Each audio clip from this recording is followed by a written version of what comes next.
¿Alguien dijo marxista? O más o menos. Bien. Sí, me parece que más que menos, ¿no?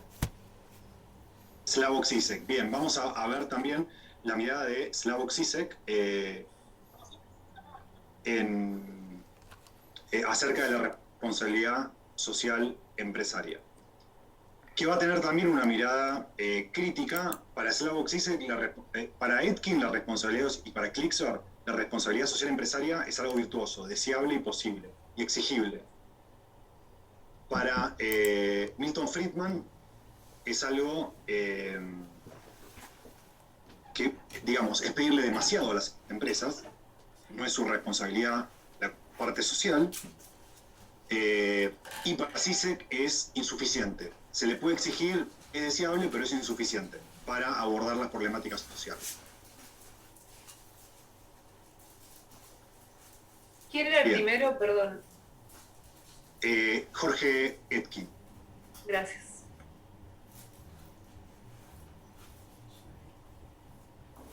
Bien, ahí está. El potencial ético de las organizaciones. De hecho, el texto que vamos a ver hoy de ética es de Jorge Etkin. Ahí también dice el mito de la neutralidad periodística y las alternativas para repensarlo. En este marco también vamos a ver un texto de Raquel San Martín, que es una periodista, que nos va a hablar acerca de si es posible la neutralidad en la producción y transmisión de información. En el ámbito periodístico, pero también en el ámbito profesional, académico. La respuesta que ella se va a dar es que no es posible, ¿no? Que siempre la producción y transmisión de información va a estar sesgada por los intereses, la ideología, las preferencias de quien produce y transmite esa información.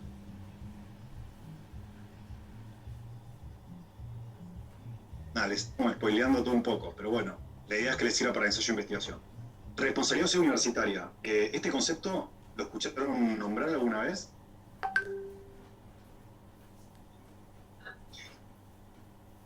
No, la verdad que yo no. Bien, es raro, ¿no? ¿El rol principal de la universidad cuál es? Educación. Bien, formar profesionales con excelencia académica, que es algo que en la UBA venimos bien. Entonces, la cuestión de la responsabilidad social es, que después vamos a ver en profundidad, obviamente, qué es. Pero básicamente, algún concepto aproximado. Matías, te diste vuelta. ¿Algún concepto aproximado acerca, se ha dado vuelta, de qué es la responsabilidad social?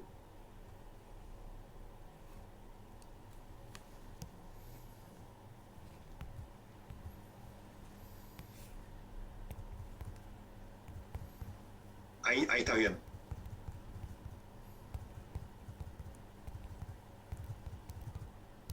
¿La responsabilidad social de las organizaciones no lo vieron en otra materia? El impacto de todas las actividades de la empresa, ya sea en relación con sus propios productos, pero también con el trato hacia las personas, con los proveedores, o sea, el impacto más general, más allá, digamos, del resultado de ganancias, ¿no? En términos de impacto ambiental, trato, solidaridad, digamos, con el contexto, con su entorno. Bien. Elisa, ¿ya cursaste la materia o qué onda? No, pero responsabilidad social creo que lo vimos en un par de materias. Administración general, si no me equivoco, se ve. Sí, Hace un tiempo, pero bueno, se ve. Además, las empresas también, muchas veces, las que tienen algún programa de responsabilidad social vencida, también hacen comunicaciones y creo que me ha tocado alguno de esos. Bien. Bueno, buenísimo. Sí, básicamente es lo que comentaba Elizabeth, ¿no? El impacto interno y externo que tiene la toma de decisiones y las operaciones de la organización hacia los stakeholders, hacia los distintos grupos de interés, tanto hacia el interior como exterior de la organización o particularmente de la empresa privada. Entonces, en ese marco, decir, bueno, ¿es posible pensar en la responsabilidad social de la universidad? ¿Qué significa?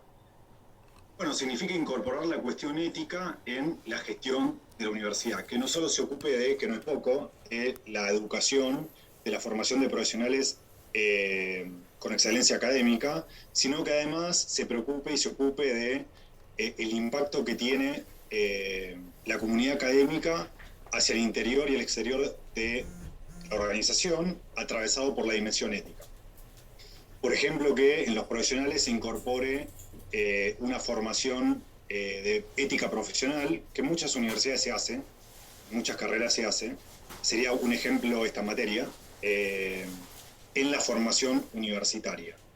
Y que también a través de una función que se llama extensión universitaria, que seguramente no la escucharon mencionar, ¿no? Que se ocupe de tejer alianzas estratégicas con organizaciones del exterior. En términos muy concretos, por ejemplo, la Universidad de Ciencias Económicas, nuestra facultad, hace consultorías gratuitas en cuestiones de administración y de economía a cooperativas, por ejemplo, ¿no? Cooperativas de trabajo o ONGs. Eso sería responsabilidad social hacia el exterior, a través de la función de extensión. Hay algunas universidades que institucionalizan esto y mezclan las dos. La formación, la función de formación con la de extensión. Entonces, hay materias, ¿alguien cursó prácticas para la inclusión social? Es una materia optativa similar a esta en las temáticas, pero con una implementación real con una organización. Nosotros la tenemos como optativa, pero hay muchas universidades que la tienen como obligatoria. Que tenés que hacer una práctica profesional atravesada por los valores éticos y la solidaridad. Esa es otra forma de manifestación de la responsabilidad social en el ámbito universitario. Bueno, nada, esto es muy brevemente lo que vamos a ver. Acá hay más temas, ¿no? Como el currículo oculto, que tiene que ver con los saberes que se transmiten, los valores que se transmiten en una facultad, en una carrera, en una unidad académica, más allá de lo que dice el plan de estudios. Por eso se lo llama currículo oculto. Y el autor principal que vamos a ver acá es Bernardo Klixer y François Vallée. ¿Bernardo Klixer les suena?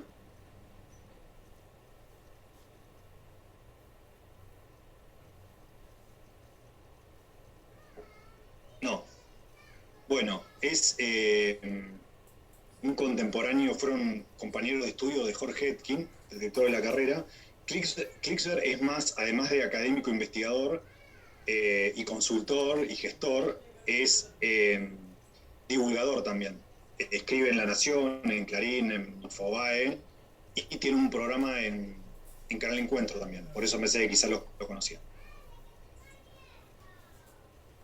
Bueno, modelos de desarrollo. Modelos de desarrollo es una unidad también importante, le vamos a dedicar un par de clases. Sí. Me pregunto, ¿la responsabilidad social universitaria también tiene que ver con la equidad y el lograr que distintas clases sociales puedan llegar o eso ya no depende tanto de la universidad y es algo más general del Estado, ¿viste? No. Sí, la respuesta es que sí a las dos cosas. Es una responsabilidad de la universidad y también no es una variable controlable para la universidad. Influye en esa variable, pero depende de otras. Ok. Listo. Centralmente del Estado. Así que sí. Claro, por eso. Bien. Bueno, modelos de desarrollo.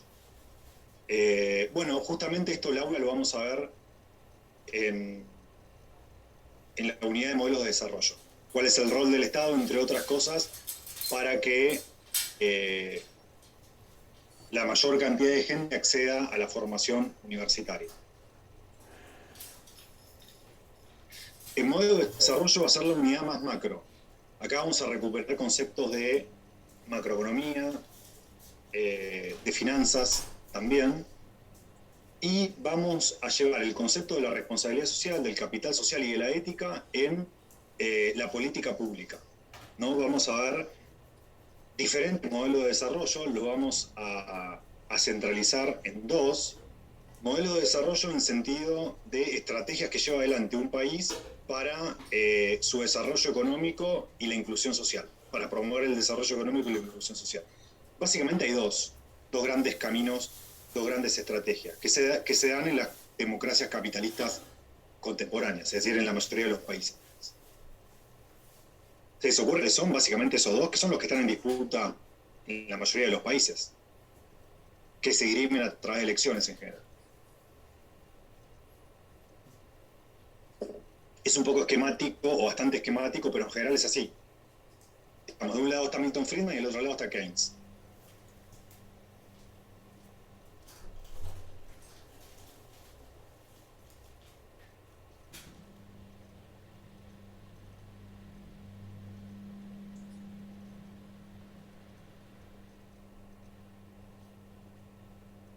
Quizás, seguramente lo vieron en macro.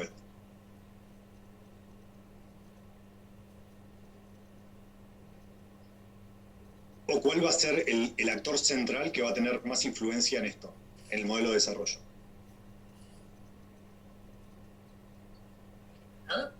¿No es el Estado eso? ¿Cómo? ¿Esos dos economistas no son opuestos en cuanto a la participación del Estado? Exacto. Son dos economistas opuestos en la participación del Estado. Uno va a ser Milton Friedman más o menos Estado.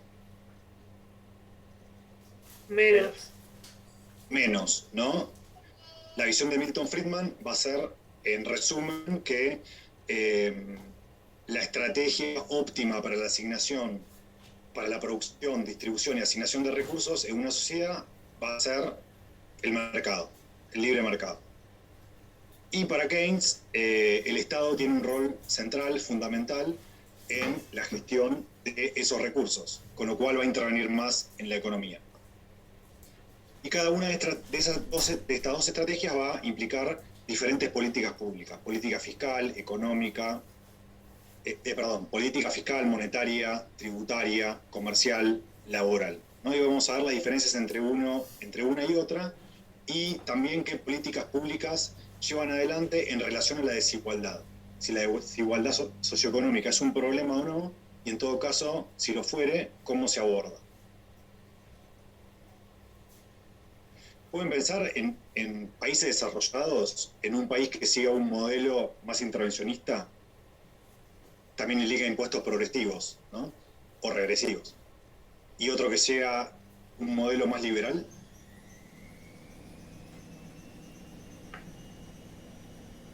Los nórdicos, como dijimos antes, son los que tienen más intervención. Puede ser que el Estado administra más con impuestos. Exacto. Bien, los nórdicos, como dice Gastón, sería un ejemplo de, tal cual, más intervencionista, ¿no? Que se da, básicamente todo lo que vamos a ver en intervencionista se da en esos países. Impuestos progresivos, mayor intervención del Estado, mayor empleo público, mayores funciones para el Estado, en educación, en salud, etc. Y un país desarrollado más liberal que también tiene IDH alto.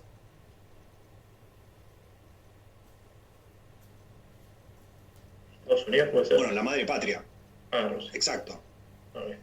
Estados Unidos. ¿No? Estados Unidos, que tiene también un IDH muy alto con un sistema económico más liberal. También podría ser Irlanda o Nueva Zelanda.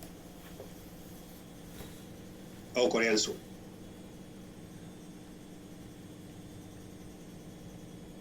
Bueno, textos. Esto quedó un poquito desactualizado. Acá vamos a ver a Keynes y a Friedman, justamente.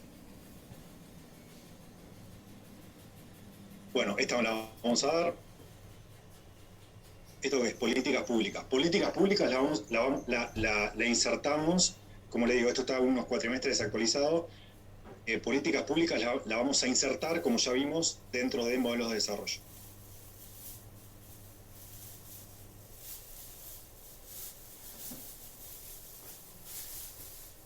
David Aguirre, legado Estela. Mirá, Legacy, le mando a Estela esto, se pone a llorar. Y no me acuerdo el apellido de Andrea, pero lo tengo en algún mensaje de Estela, después se los comento. Bien. Bueno, hasta acá, ¿hay algún tema que les interese para el ensayo?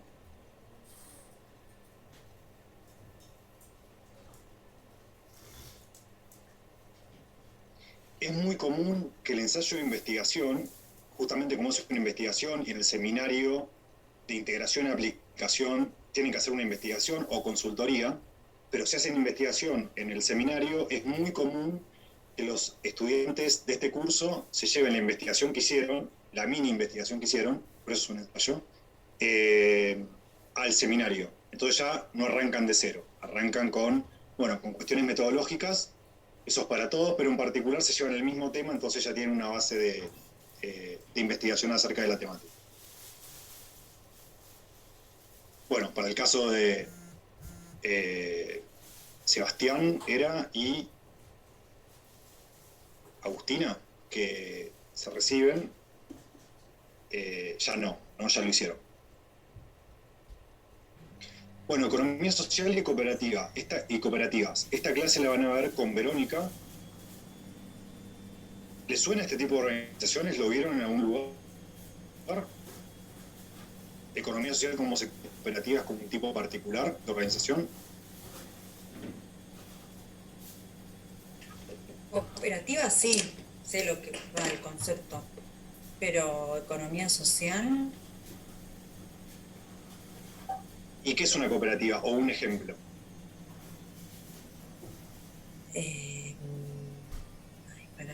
No me sale el nombre de alguna empresa.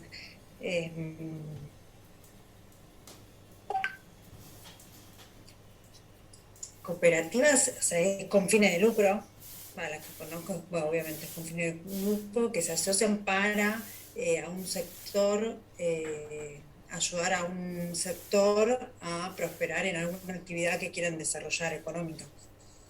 Bien, está bien, pero es muy general. Verónica, Sí. no digas cooperativas, no digas cooperativas con fines de lucro. Ok. Bien. Cooperativas, Pero está son- bien todo lo que dijiste, pero sin fines de lucro. Bien, y un No, ejemplo... pero las personas que trabajan en la cooperativa sí trabajan por... vos decís que la organización no tiene el fin de lucro, pero bueno, ayuda a que se puedan desarrollar. Exacto, Claro. exacto. No tienen lucro, tienen excedentes. Es igualmente lo van a ver después con Verónica, la diferencia conceptual entre lucro y excedentes. Ok. Sí tienen ingresos, pero que no son salarios, son excedentes. Bien, ¿y un ejemplo de una cooperativa? En Palermo hay algunos restaurantes que son cooperativas. Hay un hotel en el centro.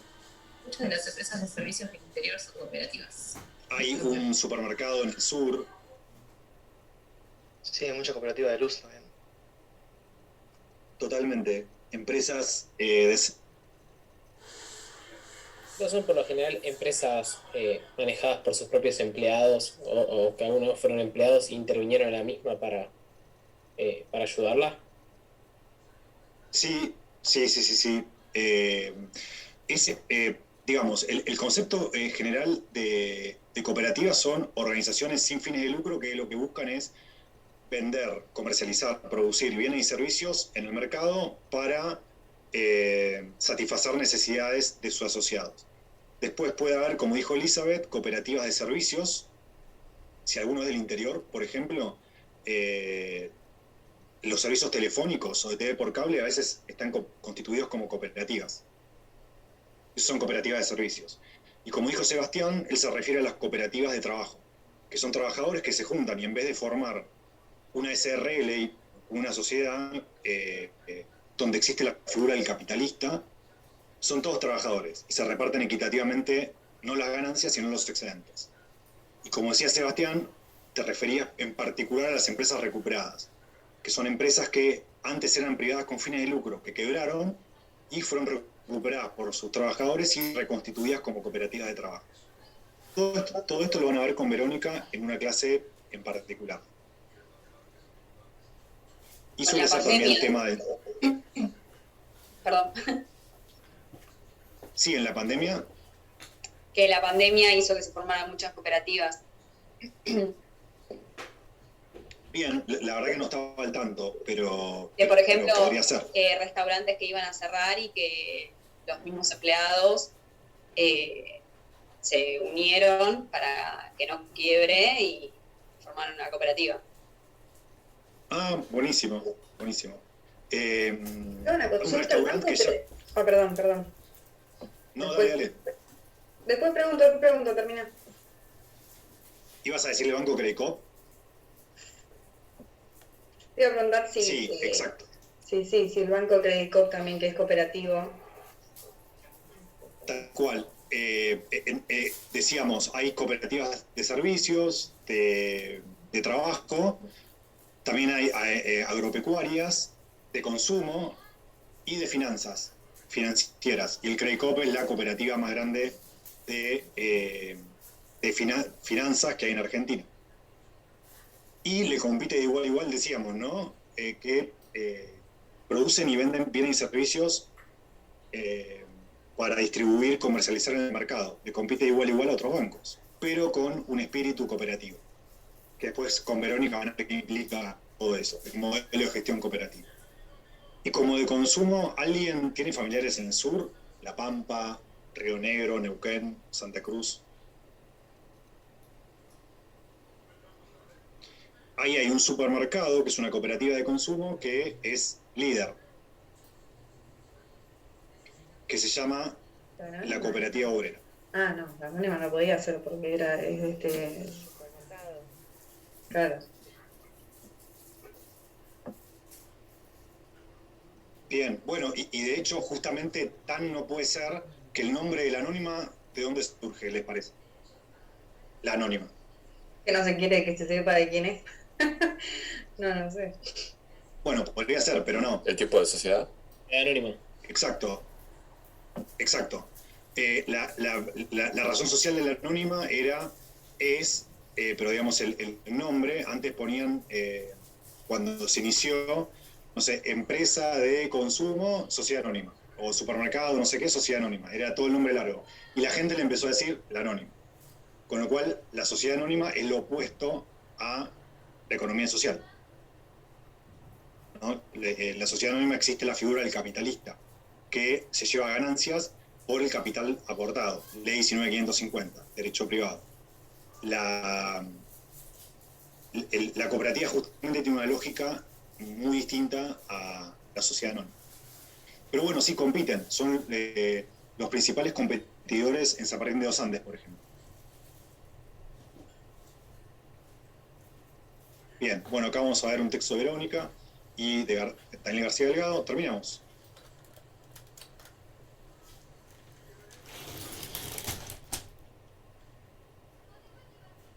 Bien, no terminamos la clase, terminamos esta introducción. Obviamente es un intensivo, como su nombre lo indica. En el regular, esto quizás es una clase, no hay valores éticos, es otra clase. Ahora hacemos 2 en 1. Profe. A veces... sí, Catriel. Perdón, ¿le puedo preguntar algo relacionado con lo que vimos recién? Porque quedé medio perdido. Disculpame, ¿me dijiste usted? Sí, perdón, por respeto, pero como prefiere. Tenés un punto menos en el parcial. Le quería consultar acerca de lo que estaba hablando recién. Era como un paneo general. Me sigue diciendo usted. La costumbre, perdón. Era como un paneo general sobre el ensayo, ¿no? O sea, sobre los temas y la bibliografía complementaria. O un poco ahí me había perdido, pero para aclararlo. No, que lo que veíamos son el paneo general de las temáticas del curso. Y ustedes van a tener que elegir al menos una para hacer el ensayo de investigación. Ok, gracias. Bien, ¿y alguien tiene algún tema pensado o no? ¿Les interesó alguno en particular? No, por ahora no. Bueno. Si no me equivoco, el de la responsabilidad social universitaria está bueno. Me interesó. Si no me equivoco en el nombre. Bien, buenísimo. A mí me interesó el de la también cooperativa. tienen... bueno, buenísimo. Pero no sé si vamos También a hacer tienen... Perdón. No sé si qué. Si va a ser el último que vamos a ver, entonces... Sí, va a estar por la mitad, pero probablemente, nada, la idea del paneo que hicimos recién es para esto, para que puedan elegir un tema, obviamente súper sintetizado, pero para que tengan una idea más o menos de qué se trata. Igualmente pueden ir hojeando los textos por su cuenta, ¿no? Hice voluntariado también. Bien, Natalia, gracias. Voluntariado, así como había unidades que estaban en el Prezi y no están ahora, voluntariado pasa al revés. No está en el Prezi y está ahora. Voluntariado es un tema importante, le vamos a ubicar una clase y vamos a ver las particularidades de gestión de un proyecto de voluntariado, sea de hecho, es decir, sin forma jurídica o más constituido. Y sí, muchas veces pasa que los que tienen experiencia en voluntariado aprovechan y toman esa temática y analizan su experiencia a la luz de esos conceptos. ¿Puedo hacer una consulta? Sí. ¿Cómo es tu nombre? Perdón, porque yo también me olvido los nombres y te dijiste. Sí, perdón, dice Verónica Claro, Haddad. Y mejor no te digo Verónica ni te trato de usted. Excelente, bien. Venís muy bien, Elizabeth. Bien. ¿Dónde está el chat acá? Encima yo uso Meet, venía usando Meet. Chat. Y en realidad la pregunta iba a si nos vas a compartir esta prese, que está buena porque quizás esquematiza un poco los temas, ¿no? Porque quizás el listado de temas que está en la bibliografía, entiendo que acá los tenés bien agrupados, como parece, bueno, estos, y para elegir quizás para la investigación está bueno ese enfoque.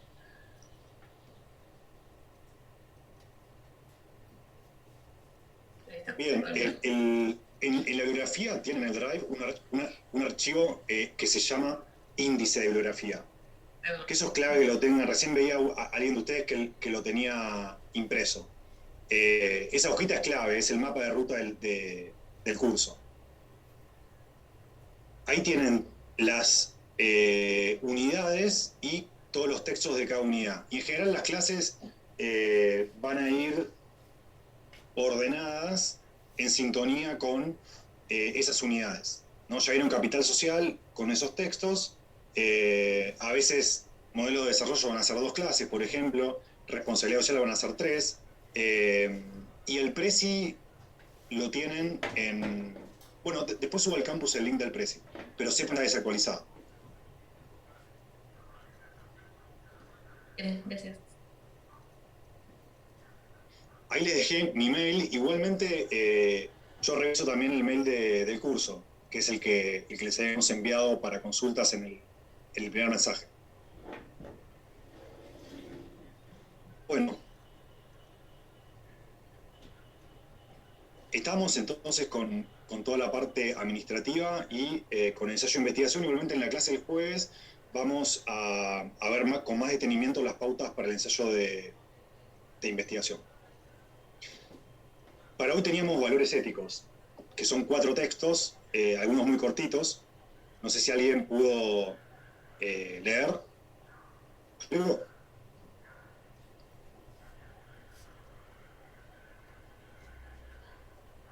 Me muero, ¿no? Si leyeron para la segunda clase, es como too much, pero...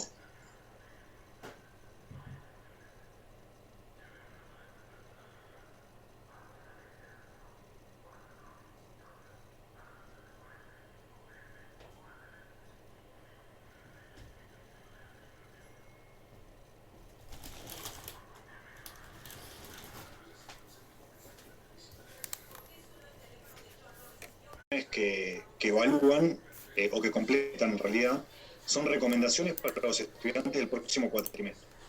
Es un formulario anónimo, con lo cual debería haber veracidad en ese sentido. Así que paso a compartírselos. Veía además que no funcionó la oferta calificada en este curso. No sé si a ustedes les funcionó, pero estaba como roto el sistema. Sí, quizás esto les sirve, porque no pudieron ver comentarios en la oferta, ¿no? ¿O sí los vieron?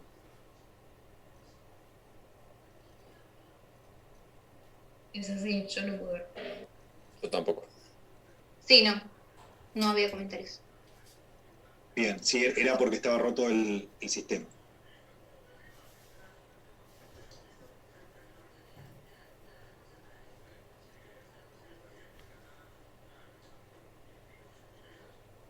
Bueno, nada, acá tienen los comentarios de los últimos 2 cursos, intensivo y regular. A ver si les sirve. Nada, estos son como recomendaciones para cómo probar la materia, que creo que sirven para probar cualquier materia en realidad. Releer los textos con anticipación, asistir a todas las clases, ojalá haya más materias, bueno, nos tira buena onda. Que presten mucha atención a las clases porque sirven muchísimo. Busquen leer los textos de una perspectiva humana, aplicarlos en la práctica, que no tarden en arrancar el trabajo práctico, que no dejen el estudio para el final y que presten atención a las clases, terminan de cerrar muchas cosas. Hay un comentario que no sé si está acá que decía, ojo, que porque no sea una optativa y que tenga un nombre raro, implica que sea, ¿cómo le decimos a las materias muy fáciles? Un robo. Exacto. Así que, ojo con eso. Bueno, ir a la clase y seguir la lectura al día, llevar al día la lectura, relacionar los temas, lean los textos a tiempo, participen, den sus opiniones. El consejo que les daría, este es largo, es que estén al día con los textos, preguntar las dudas, es una materia, bueno, que disfruten leyendo a distintos autores, leer bibliografías previo a cada clase, construir nuevas ideas, sacar conclusiones, pero nada, me interesan los más pragmáticos, los de cómo probar, que sigan las lecturas al día, son pesadas, leer con anticipación, leer aunque sea los textos más importantes para cada clase, ir a clase con el texto leído, hacer preentrega, bueno, preentrega el ensayo de investigación, eso es para el regular. Seguramente no alcancemos en intensivo que haya instancia de preentrega. Arrancar con tiempo a preparar el examen, disfruten, bueno, leer los textos antes de la clase, el cuestionario y las clases son clave.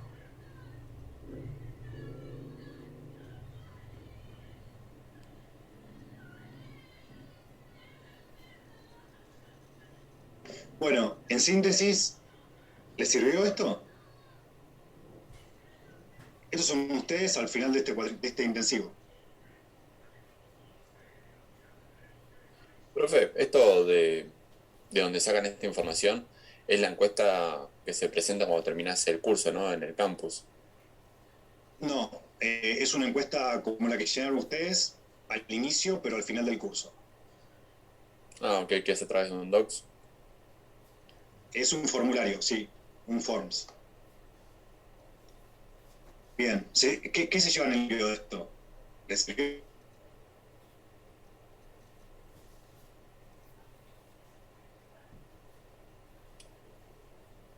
Se cortó, yo no llegué a escuchar. Perdón, si les sirvió y qué se llevan en limpio de esas recomendaciones. Un poco igual nos había comentado Verónica.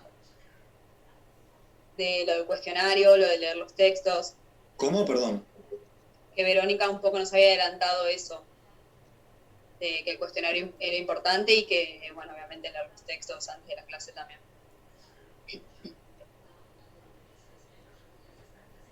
Bien, perfecto. Sí, básicamente se repetía esto de leer los textos antes de la clase, ¿no? Eso hace que sea mucho más fácil la participación test y que la clase sea mucho más llevadera. Y obviamente te preparas mejor para el examen.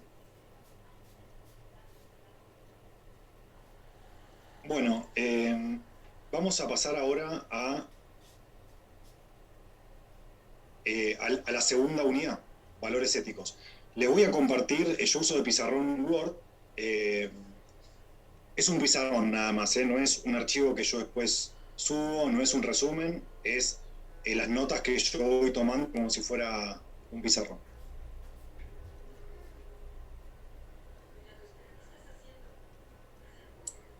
¿Te puedo consultar algo? Sí. Sobre el trabajo de investigación. ¿Vamos a ver en qué consiste? ¿Eso lo vamos a ver en otra clase? Porque me quedé con esa duda, estoy entrando. Lo vamos a ver en la clase del jueves. Dale. Bien. Va a ser también virtual, ¿no? Si el jueves es virtual. O presencial. ¿Alguien que responda a eso? Presencial. Presencial era. ¿Se quedó claro? Ah, ok. Sí, sí.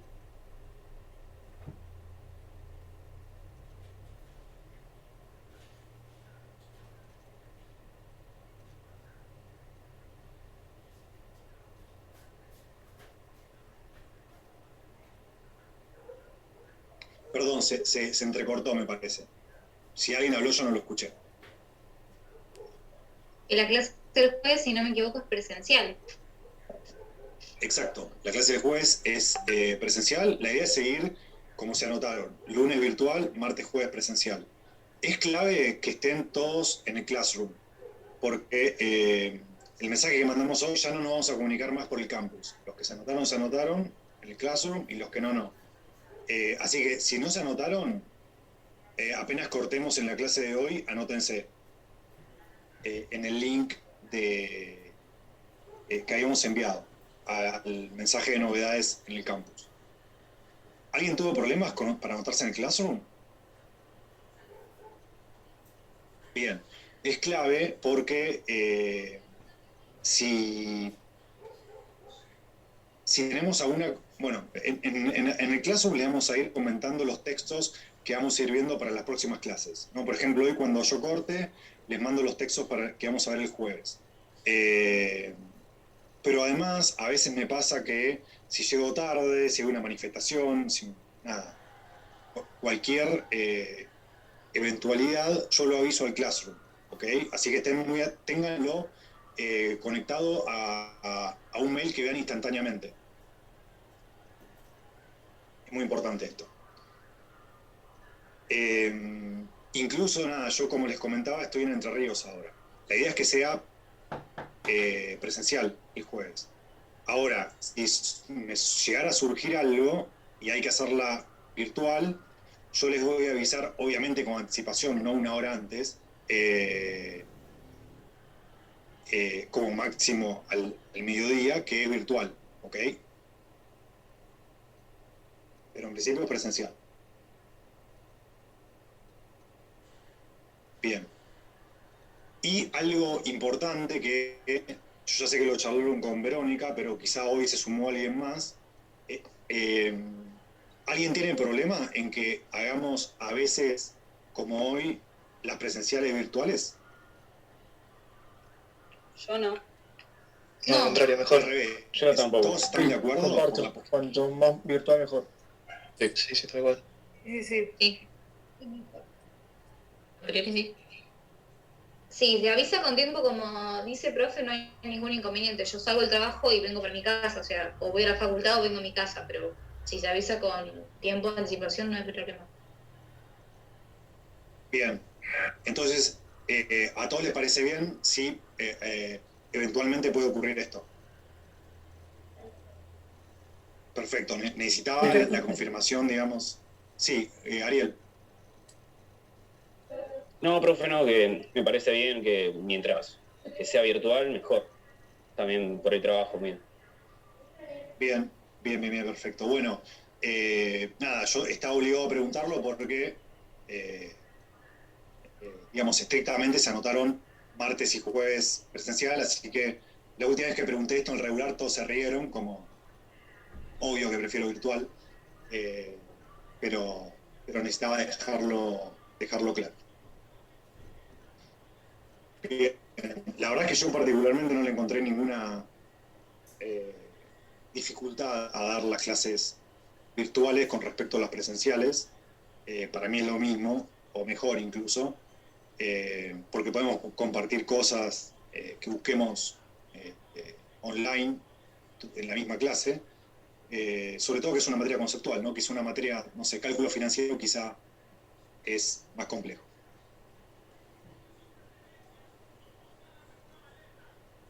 Bueno, valores éticos. La idea de valores éticos, como yo les comentaba en ese adelanto, a ver, hay chat.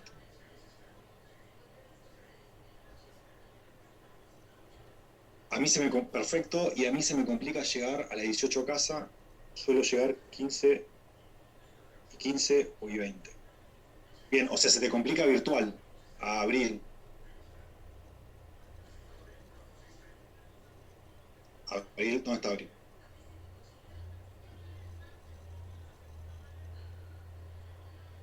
No la veo.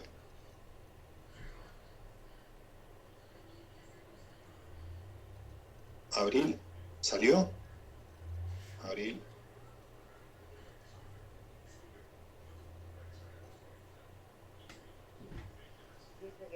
Bueno, nada, no. ¿Cómo? Ahí escribió en el chat, dice que no tiene micrófono. Ahí está, Abril. Ah, bien, ok.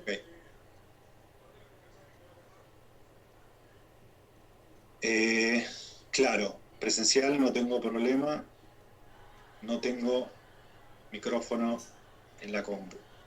Bueno. Bien, pero ¿no tenés problema, Abril, en que hagamos virtuales las presenciales si les avisamos antes? Bueno, le hago la pregunta y espero ver. Bien, valores éticos. Ahí voy a responder. Llegaría un poco más tarde a la clase. Bueno, dale, no hay drama.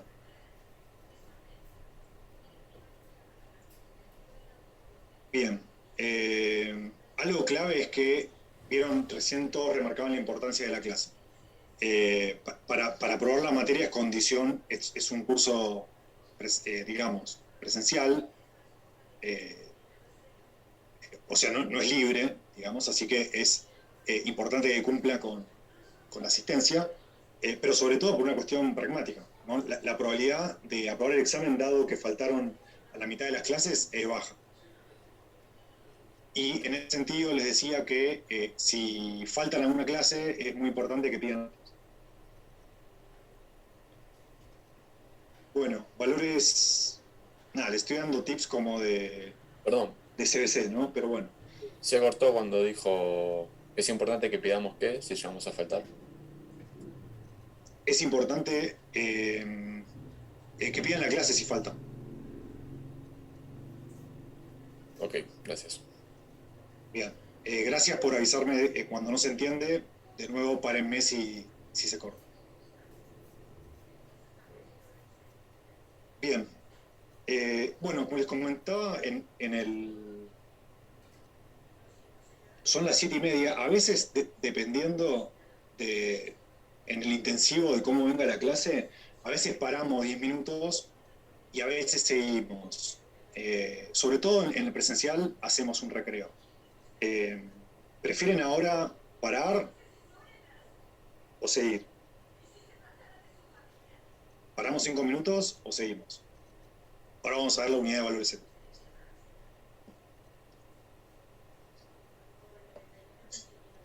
Yo prefiero seguir, pero como prefiero a la mayoría. Sí, yo también para prefiero seguir seguir. también. Capaz, sí, cortamos 5 minutos antes y listo.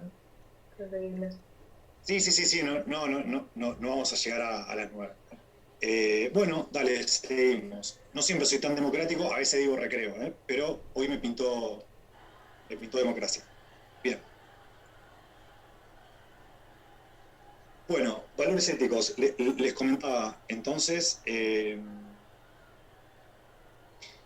que en el adelanto que habíamos hecho de la unidad, decíamos que es una unidad más filosófica que nos va a servir sobre todo para tomar conceptos clave que vamos a utilizar en la unidad quizá más importante de la materia, que es la de responsabilidad social, también en la de modelos de desarrollo, ¿no? Es como un insumo conceptual para futuras unidades. Van a ver que todas las unidades están interrelacionadas.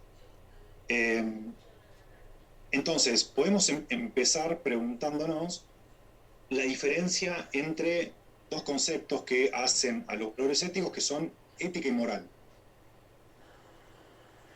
Quizás se acuerdan de alguna, no sé, sociología de las organizaciones del secundario o de la vida, la diferencia entre ética y moral. Suele haber un consenso, digamos, en la disciplina filosófica acerca de esta diferencia.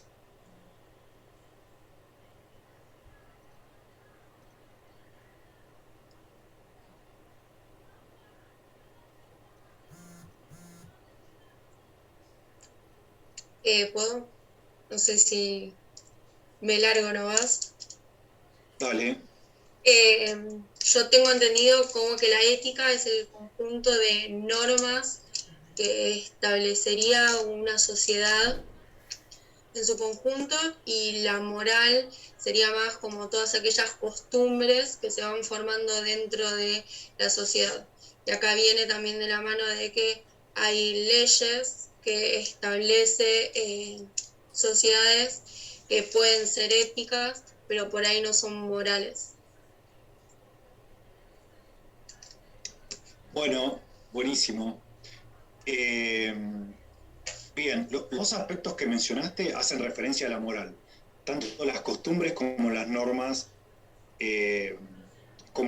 sociales, ¿no? Y por otro lado, está bueno la distinción que hacías, que esto se da, es un debate en derecho, acerca de si el derecho siempre implica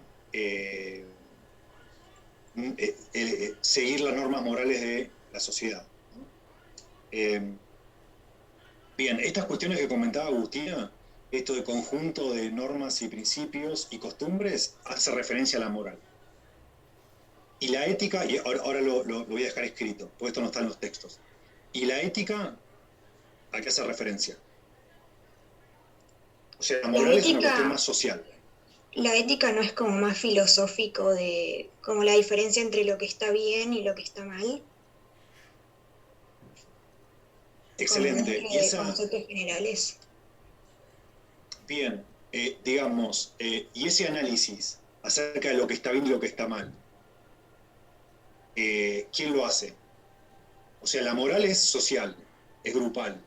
Está en uno Y ese mismo, análisis la ética. ético. Claro. Individual. ¿Cómo, Gastón? Que es como que está en uno mismo, la ética. Uno es social y el otro es individual. Bien. La ética entonces es la reflexión individual acerca de ese orden moral, y la moral es lo que comentábamos antes, ¿no? El conjunto de principios y normas que predominan en ese orden social. Entonces, ¿le sirve que tome apuntes, que vaya usando de pizarrón o...? Sí, sí. Sí, sí. Bien. Sí, profe. Entonces, moral, conjunto coherente. ¿Por qué coherente? Porque estos principios, normas, valores, tienen una, digamos, van todos en el mismo sentido, ¿no? No puede haber normas morales que sean contradictorias entre sí. Por eso ese término de coherente. Conjunto coherente de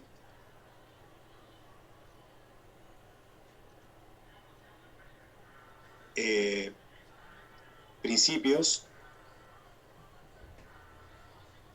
No, pará. Dije, me corrigió Word, coherente sin H, y estaba en portugués. Conjunto coherente de principios, normas y valores que predominan en un determinado orden social.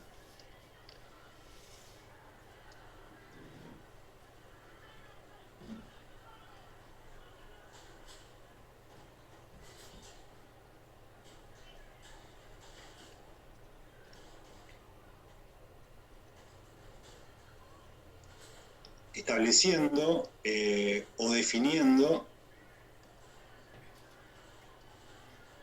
aquello que es considerado en ese orden social justo, correcto y valioso. Y por oposición, lo injusto, lo incorrecto y lo disvalioso.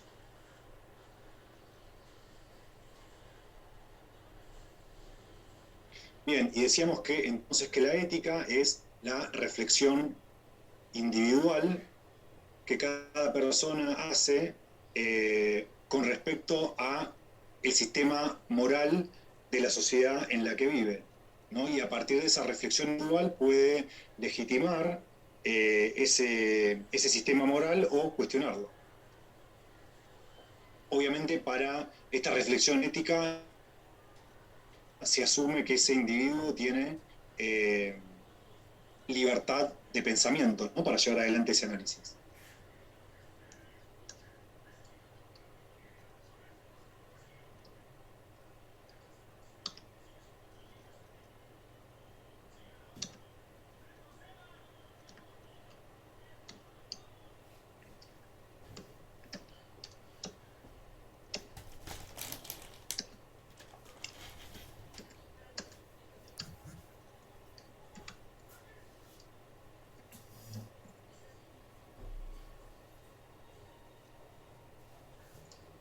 Bien, ¿estamos acá?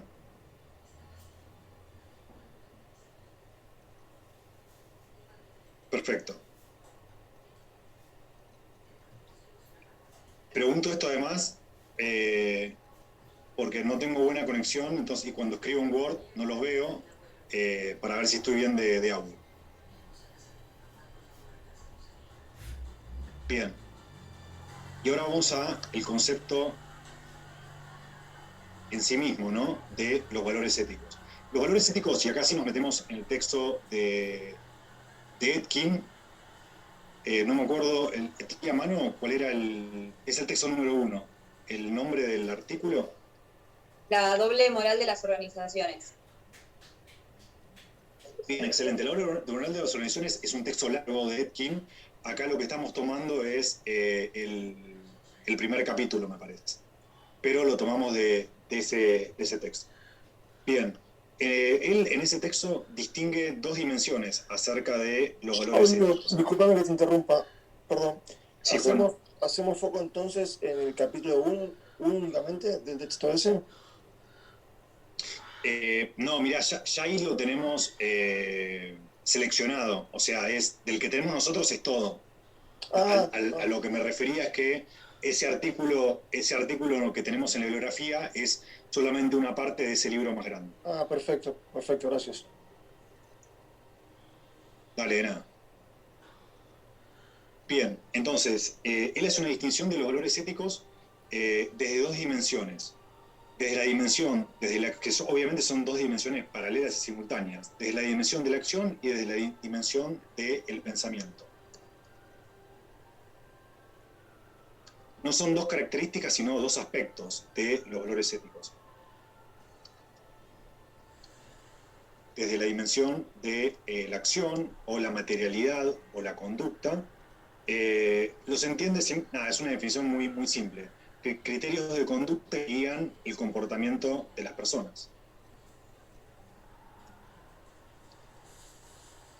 Y esto vamos a ver después qué implicancias tiene en la administración, en la gestión de las organizaciones.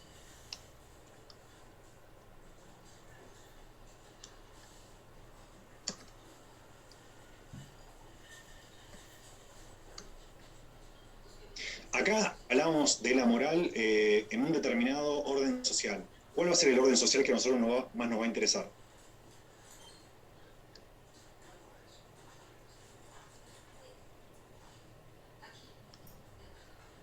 ¿Las organizaciones? Bien, excelente.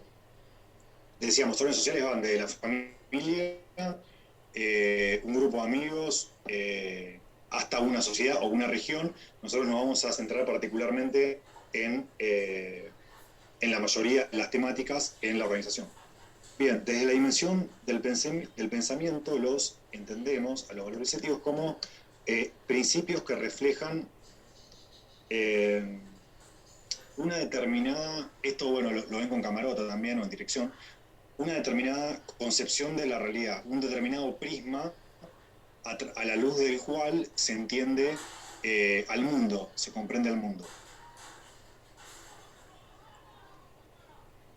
Camarota creo que lo llamaba la visión del mundo y el ser humano. Principios que reflejan una determinada concepción de la realidad. Si lo pensamos a nivel de personas, ¿de qué otro modo lo llamamos a esto, más corrientemente? Que es algo que en administración, en economía, no usamos mucho, pero ¿a qué se refiere en definitiva esto? Al conjunto de principios que una persona tiene a través de los cuales entiende la realidad de una manera que es distinta a la de otra persona. Los valores que tienen. La visión. Bien, sí, bueno, ese es el término que estamos tratando de definir. Valores, es cierto.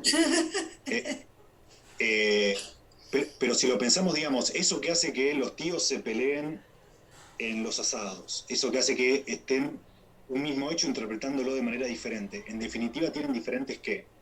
Ideologías. Diferentes puntos de vista.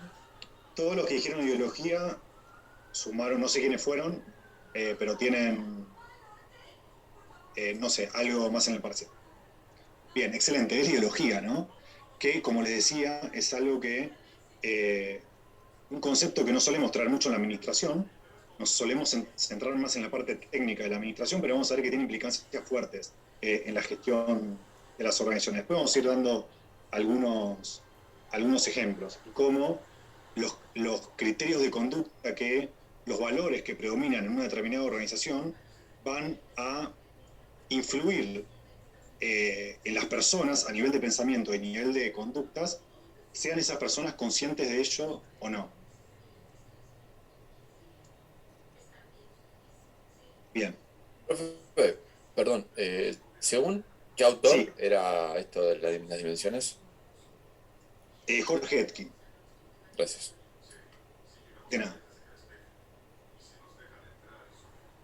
Bien. Podemos adelantarnos con un ejemplo para que no quede en lo filosófico, esto de cómo los valores que predominan en una organización influyen sobre la conducta de las personas. Para esto lo que analizamos nosotros es, digamos, no nos podemos meter en la cabeza de la gente, leerles el pensamiento. Lo que hacemos como administradores es, analistas, analizar la realidad, la materialidad, lo que podemos ver. Y en función de eso, después vamos a ver otros ejemplos que complejizan esto, otros conceptos que complejizan esto, lo profundizan, pero podemos pensar a través de esa materialidad, cuáles son los valores que predominan en esa organización y están influyendo sobre esa conducta. Ejemplo, entramos a Starbucks como clientes. Vamos a tomar un mocha latte, un frappuccino. ¿Qué ven ustedes en cómo es el proceso de atención al cliente de ese servicio? Y después en función de eso podemos ver qué valores predominan. Pero en principio, ¿qué ven ahí? ¿Cómo es ese servicio? ¿Cómo te atienden? Personalizado, toman tu nombre, te intentan como ofrecer más cosas en relación a lo que uno compra, no es algo genérico. Pero aparte lo puedes personalizar a tu gusto también. También es rápido. Es algo como tu comida rápida. Clave, ¿no? La no rapidez. tenés que esperar que te atiendan, vas, lo pedís, lo retirás y te vas a sentar. Bien, ese proceso rápido de que te atienden, lo pedís, te sentás, cambia mucho en el Starbucks de Almagro, en el Starbucks de Martínez o el de Rosario. No, son todos. No debe. O el de Filadelfia, o el de, no sé. Bien, Santiago, ¿qué dijiste? Que está estandarizado. Bien, es un concepto, ¿no?, que introdujo, me olvidé el nombre, quizá ustedes se acuerdan. Taylor. La Administración General. Bien, Gastón. Taylor, ¿no? La estandarización en los procesos de producción. Entonces, vemos claramente la cuestión de la estandarización. Bueno, Taylor también, esto de que, digamos, de que el proceso sea estandarizado y que tenga tiempos rápidos. Con lo cual se está haciendo un buen uso de recursos en función del tiempo. ¿Cómo lo llamamos en la administración? ¿Cómo era la pregunta? Eficiencia. Bien, Santiago. La pregunta, Guadalupe, era este concepto de buen uso de los recursos en función del tiempo. En administración, vinculándolo con Taylor y lo que vemos en Starbucks, eficiencia, ¿no? Que está vinculado también con la estandarización. Entonces, ¿el valor de eficiencia predomina en Starbucks? Sí. ¿Está influyendo sobre la conducta de las personas? Sí. ¿No? Sobre, particularmente, de los empleados. No es casualidad que todos los empleados de Starbucks llevan adelante exactamente el mismo proceso en Buenos Aires que en Nueva York o cualquier otra ciudad del mundo. La máxima expresión de eso, quizá por eso menciono este ejemplo, fue una vez que fui a Starbucks a tomar, mentira, no tomo frappuccino, tomo café. Y había un chico que tenía no tenía reloj, tenía como un cronómetro. Y era bastante grande, por eso llamaba la atención. Yo estaba con una chica que era también licenciada en administración y nos miramos tipo Taylor, ¿no? Y le preguntamos al chico, che, disculpame, ¿qué es eso? O sea, era muy grande. Y nos dijo que era un cronómetro que él se autoimponía, que usaba él para medirse los tiempos, ¿no? Así que miren cómo influye en la conducta y el pensamiento de las personas. Después vamos a ver otros conceptos que nos van a permitir, como les decía, profundizar y complejizar un poco más esto. Volvemos a valores éticos. De los que leyeron el texto, no espero que sean muchos, aclaro que no le vamos a tomar lección a ver quién, digamos, sí le vamos a preguntar quién leyó para ver cómo manejar la clase, pero no es una lección, ¿no? Si alguien leyó el texto de los que leyeron, Etkin habla de dos visiones acerca de la naturaleza de los valores éticos. Si alguien lo leyó, ¿se acuerda cuáles son las dos que menciona? Es como lo más importante del texto, quizá. ¿La objetiva y la relativa? Bien, la relativa y a la otra la llama... La objetiva. ¿Te acordás más o menos conceptualmente la diferencia entre una y otra? Y después volvemos a los nombres. Sí, una indicaría como que los valores son absolutos y permanentes en el tiempo y que no dependen como del contexto histórico, social o de la persona, digamos, que los interpreta y que los aplica. Y la otra, la relativa, digamos, sería que sí, que en realidad obedecen a contexto, a situación y a las personas. Bien. Bueno, chicos, terminamos la clase con esto. Nos vemos. Es eso. No, mentira. Ahora lo que dijo Elizabeth lo vamos a desarrollar un poco. Pero básicamente es eso. Los nombres son la relativa. La universal, la segunda, puede ser. Exacto, sí. Él la llama absoluta, ¿no? Pero podría entenderse también, es sinónimo de universal. Vamos a usar la terminología que él menciona. Entonces, dos visiones acerca de los valores éticos. Aclaramos que no son dos tipos de valores éticos, dos categorías de valores éticos, sino que es dos formas de entender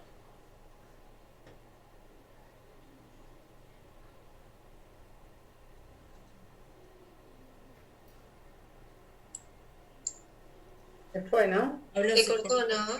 No. Se cortó. Sí, se cortó. Fundamentalmente de manera diferente, aparecen en el Se examen. cortó, profe. Se cortó. ¿Dónde se profe. cortó? Sí. En el título. La diferencia de las dos visiones, claro, que no son categorías. Bien, bueno, que no son dos categorías, dos tipos de valores éticos, sino que son dos formas diferentes de entender al concepto, a la naturaleza de los valores éticos. Y lo que les comentaba es que a veces aparece en el examen este error de, bueno, los valores éticos hay absolutos y hay relativos. No, los valores éticos se entienden como absolutos o se entienden como relativos. Bien, vamos a ver la primera mirada, la visión absoluta.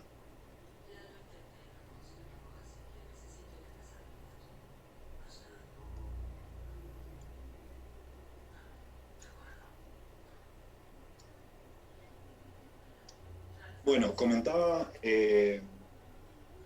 Elizabeth, pero bueno, los que leyeron el texto, si se acuerdan algunas características más, las vamos a anotar. Vamos a anotar acá esto, las características principales de la visión absoluta de los valores éticos o los valores entendidos como absolutos, que es lo mismo. Retomando lo que comentaba, Elizabeth se entiende que son válidos para todo tiempo y espacio, ¿no? En un determinado orden social. También otra característica es que se establecen de una sola vez y para siempre por una autoridad trascendente. Vamos a ir anotando algunas de estas cosas.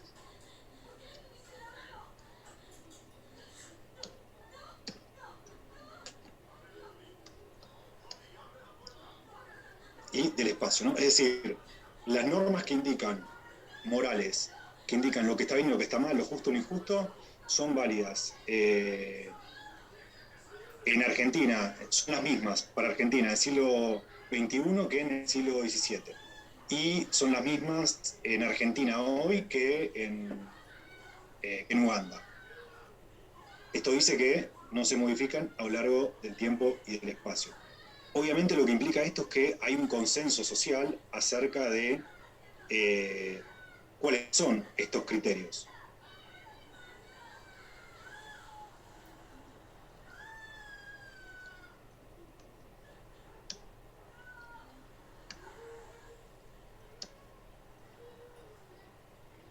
Acerca de los criterios válidos y aceptados en ese orden social.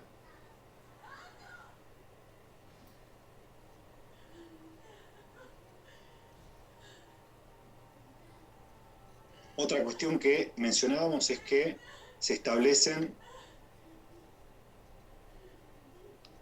de una sola vez y para siempre, ¿no? Si no cambian. Una vez que se establecen, son eternos.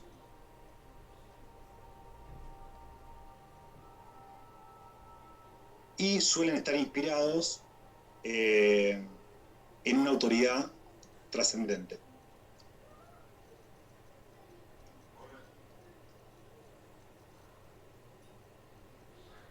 Bien, ¿a qué le suena todo esto?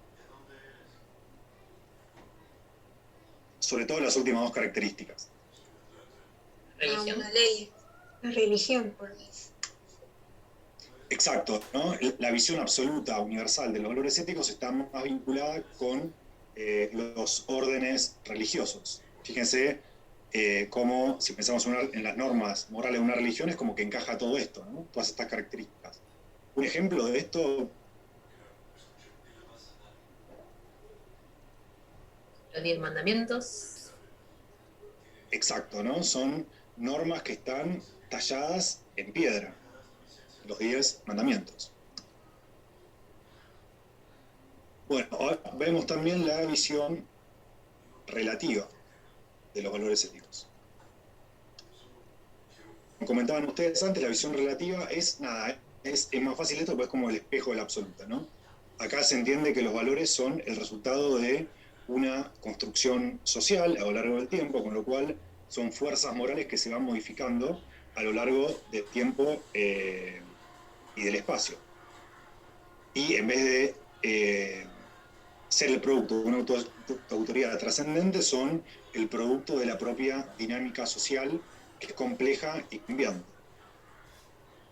Bien, no sé si me quedó algo más acerca con respecto a lo que ustedes leyeron. Si es así, nos avisan y lo incluimos.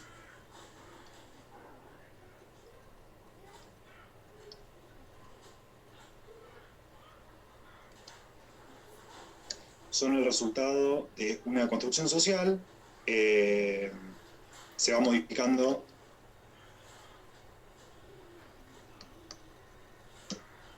a lo largo del tiempo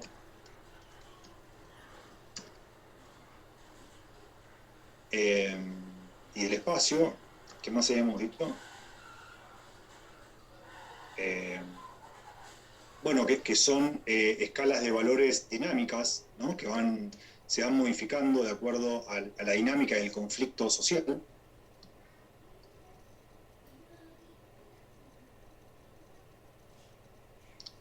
Y obviamente esto nos indica que dependen del contexto histórico.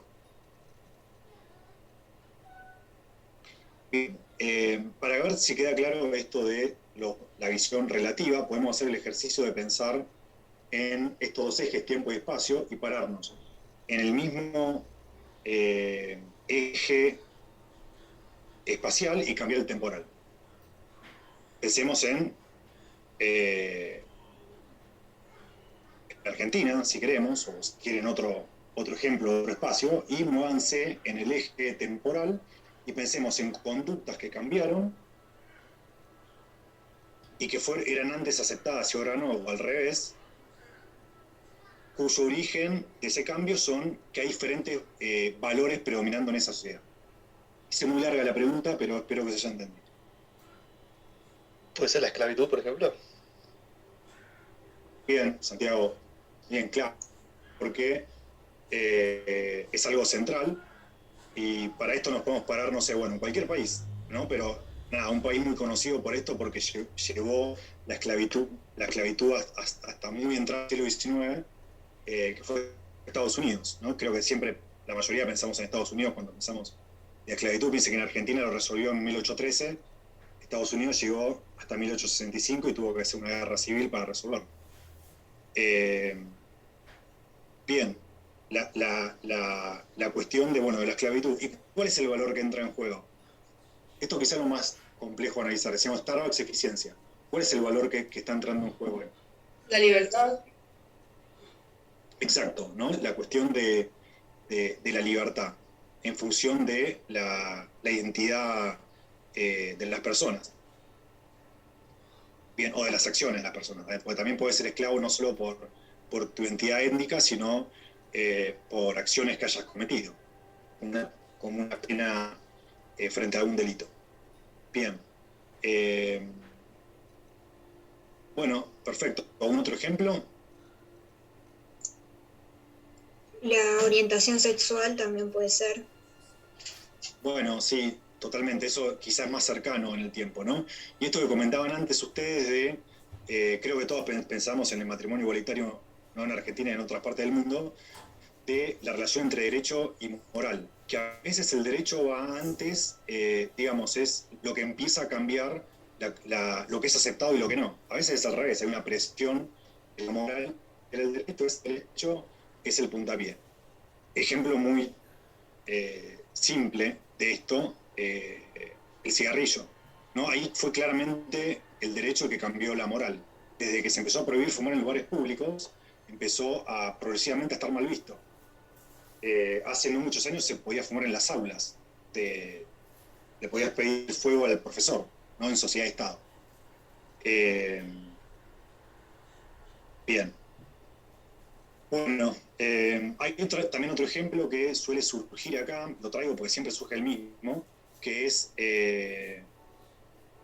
cómo cambió, digamos, la foto, por ejemplo, de este Zoom, con respecto a hoy, en esta misma facultad, con respecto a cuando se recibió Etkin, o sea, en 1960, 50, ni hablar 40. ¿Qué cambiaba?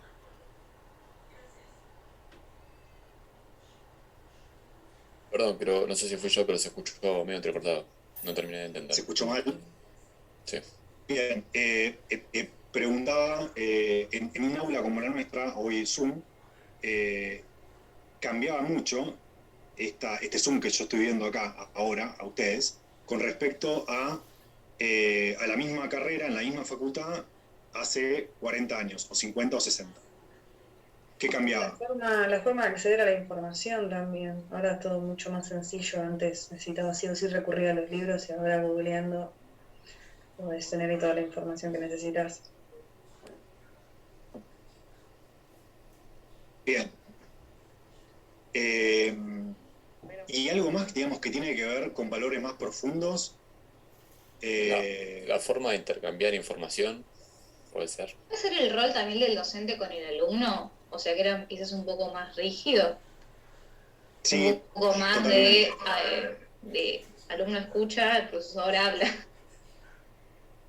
Sí, totalmente. Totalmente. Sí, esto lo vamos a ver en responsabilidad universitaria, ¿no? Cómo las dinámicas de clase cambian de acuerdo a los valores, claramente. Y eso cambia incluso hoy. Vieron que los relativos te pueden mover en el tiempo o en el espacio. Cambia de facultad en facultad también. Yo empecé estudiando Derecho no hace tanto y se le decía doctor, ¿no? Y de usted. Aunque la mayoría no son doctores, pero bueno.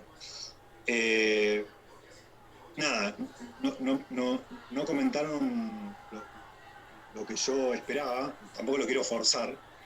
Bueno, sí, lo voy a forzar un poco. Acá están divididos en dos grupos, ¿no? ¿Cómo? Bien, exacto, ¿no? Yo acá estoy viendo, no sé, hay más mujeres claramente, no sé cuántas, pero hay más en este grupo. Y si veíamos, bueno, el Zoom no, pero esta aula, cuando cursaba Etkin, eran todos varones. Y no había una restricción legal. Ya estaba abierta la universidad hacía años para las mujeres. ¿Por qué no estudiaban? Claro, pero eso también cambió en lo laboral también, digamos. Ahora, antes a las mujeres capaz no las dejaban trabajar de ciertas cosas y ahora podemos trabajar de lo que queramos como corresponde. También mismo salario, ¿no? Bien, pero digamos, ¿por qué no estudiaban? Es cierto, lo laboral es otro aspecto quizá más complejo, pero este es más simple. Podían estudiar y no estudiaban. Una construcción social no era también, que era... Sí. Claro, como que tenían las mujeres tenían otro rol en esa época. Claro, era responsabilidad de los chicos. Estaba visto así, o sea, el hombre trabajaba, la mujer criaba a los hijos, el hombre traía el pan, la mujer cocinaba. Claro, ama de casa. Ama de casa. Bien, tal cual, todo lo que dijeron, ¿no? Construcción social, estaba visto esto, vieron que decíamos, ¿qué son los valores? La moral, lo que está bien visto, mal visto, lo justo, lo injusto. Y tiene que ver con esto, ¿no?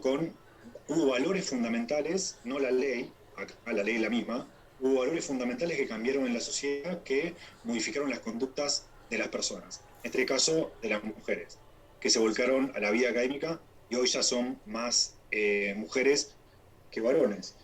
¿Cuál es el valor que entra en juego ahí? Decíamos, esclavitud, libertad. Starbucks, eficiencia. Igualdad. Igualdad. Bien. La igualdad, la equidad, ¿no? Por eso el tema de la equidad de género, que es otro tema mucho más complejo, esto más simple, es un tema de actualidad más vinculado al mundo del trabajo, pero bueno, por ahora no nos metemos ahí. Bien. Hagamos el último ejemplo que nos queda de pararnos en el mismo eje temporal y movernos en el espacio para ver diferentes conductas que implican diferentes valores. Hoy, por ejemplo. Y nos movemos, no sé, en países o en lo que fuera, en lo que quieran. Actualmente, tomando el mismo ejemplo que mencionabas de matrimonio igualitario, no es la misma situación que tenés, por ejemplo, en países islámicos o en Rusia, por ejemplo. Hay una persecución muy fuerte. Bien, tal cual. Buen ejemplo, ¿no? Y lo que cambia no solamente es la ley, sino claramente los valores, ¿no? Cuanto más, también es el valor de equidad y de igualdad. Cuanto más sea esa sociedad, entiendo la nuestra bastante amplia en ese sentido, más aceptado es esa diversidad. Bien. Bueno, también podría ser el valor de diversidad. Ven que no es tan fácil definir qué valor está operando en una determinada conducta o fenómeno. Bien. Habiendo visto esto, Etkin también habla de las debilidades de una y otra visión llevada al extremo. Y La idea es que justamente él describe esto. Piensen, en una sociedad que se rige por una visión absoluta de los valores, llevada al extremo. ¿Cuáles son las debilidades que podría tener? ¿Qué cosas no tiene en cuenta? ¿Qué cosas deja de lado? ¿Qué problemas puede haber?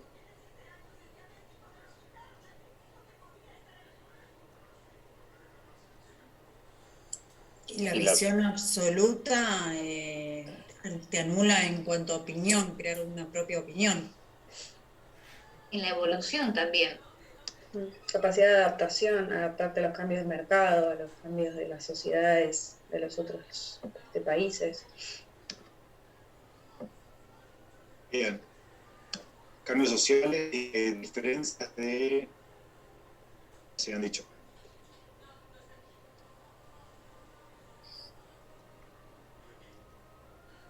Cambios sociales también, o sea, yo hablo más en la persona, digamos, una construcción propia de esas diferencias de opinión.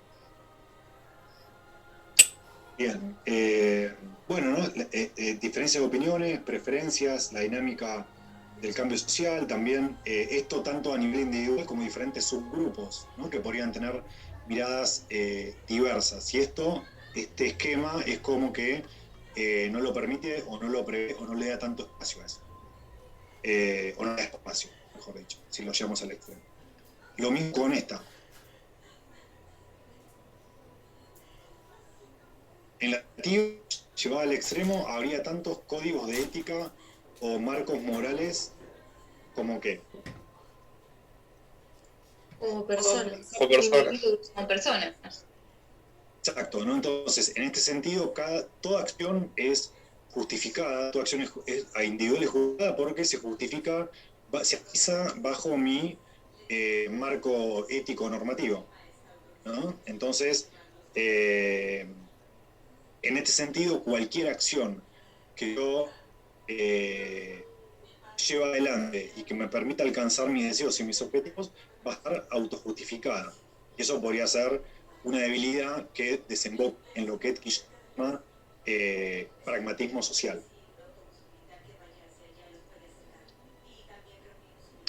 Pragmatismo social o moral. Esto búsquenlo en el texto. Lo pongo en negrita porque es un concepto importante.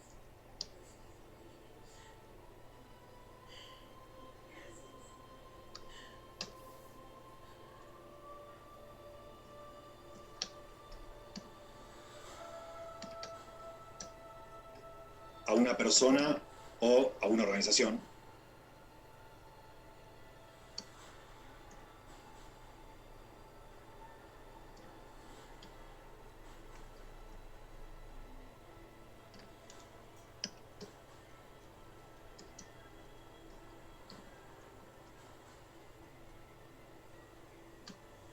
Bien. Algo que se desprende de esto también, que está claro, es que, así como veíamos en la visión absoluta, que hay un consenso acerca de los criterios válidos, etc., una debilidad de la visión relativa es que no existe un conjunto de supuestos morales compartidos. No hay orden, es... Bien. ¿Cómo lo llama Etkin a eso? No sé si llegaron a leer el texto, pero dije leer, a leer el texto. Pero Etkin a eso de no hay orden, no hay normas, es decir, hay falta de normas, pone un nombre. ¿Puede ser libertinaje?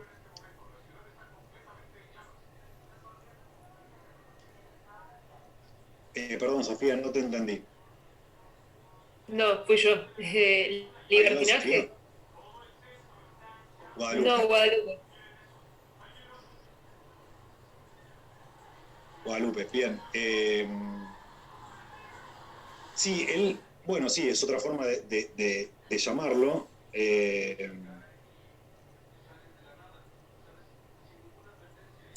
Habla también de la muerte de la ideología, ¿a eso te referís? Sí, él lo llama, lo pongo también en negrita, anomia moral, ¿no? Anomia si lo agregamos a prefijo falta de normas. Sí.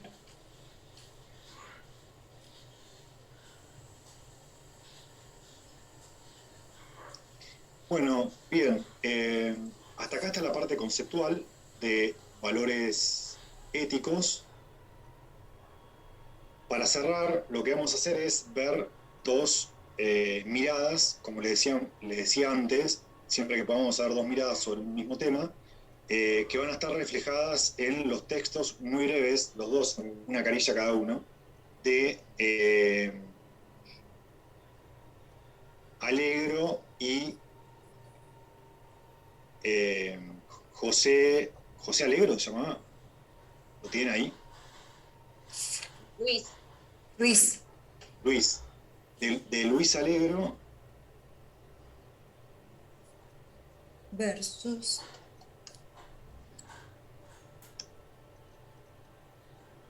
y la de José Ingenieros. Quizá José Ingeniero le suena a algún lado.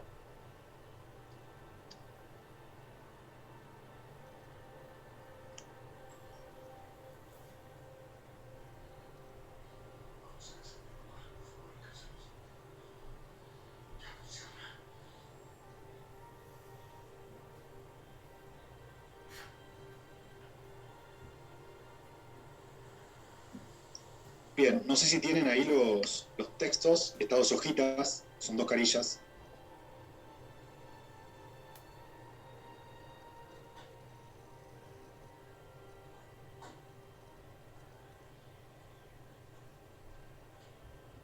¿Se ve? Sí. Bien, ¿alguien lo quiere leer en voz alta?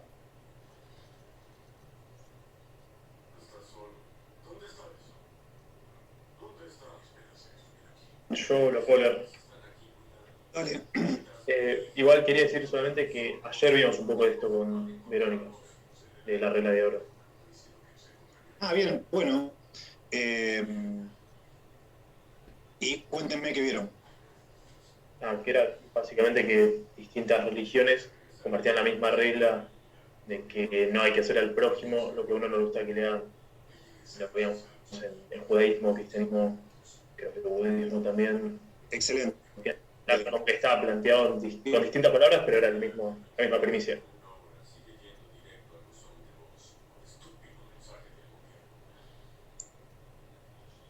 Se cortó de nuevo, ¿no? Sí, ahí volvió. A eso. Bien, perfecto. No, yo escuché todo lo que dijo Gastón. Bien, perfecto, Gastón. La síntesis, gracias por comentarme que lo vieron ayer. La síntesis es esa, ¿no? Y acá cita a todas estas diferentes religiones, y él también lo llama a esto un imperativo categórico.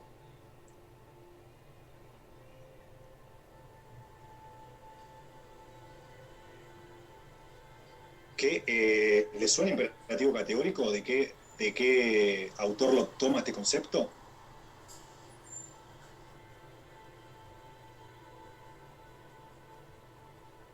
Lo menciona ahí más abajo, es de Kant. Sí. Bien, de Immanuel Kant, ¿no? Un filósofo alemán. Entonces, lo que hace es, bueno, proponerse encontrar una regla moral que sea válida para todos, hace un recorrido por fuentes religiosas, ve que dicen más o menos lo mismo, habla de Confucio, el judaísmo, bueno, San Mateo, el cristianismo, etc. Después habla, y acá menciona el imperativo categórico de Kant, ¿no? Que hace una apelación también más racional. Y esa regla de oro es la que comentaba Gastón, dicha de diferentes maneras. Pasada al imperativo categórico de Kant, lo que dice es actúa de un modo tal de que si todos actuaran de la misma forma en que vos actuás, la sociedad se desarrollaría de manera virtuosa, ¿no? O no le hagas a los demás lo que no pueden hacer a vos, es esa regla de oro. Bien. ¿Qué visión tiene entonces de las dos que vimos? Absoluta. Bien, regla absoluta, ¿no? ¿Por qué? Porque sería válida para todo tiempo y espacio y sería un consenso social.